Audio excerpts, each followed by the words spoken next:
Parole jump કરી ફરાર થઈ ગયેલી પોસ્કોના આરોપીને એસઓજી પોલીસે ભરૂચ ખાતેથી ઝડપી લીધો।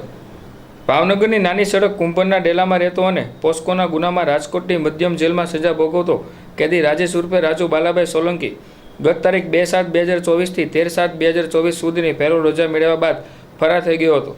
પેરોલ જમ્પ કરનાર પાકા કામનો કેદી ભરૂચમાં હોવાની મળેલી બાતમીના આધારે ભાવનગર એસઓજી પોલીસે ભરૂચની નેત્રતી પોલીસની સાથે રાખી રાજેશ ઉર્ફે રાજુ સોલંકીને ઝડપી લઈ ભાવનગર જિલ્લા જેલ હવાલે કર્યો હતો।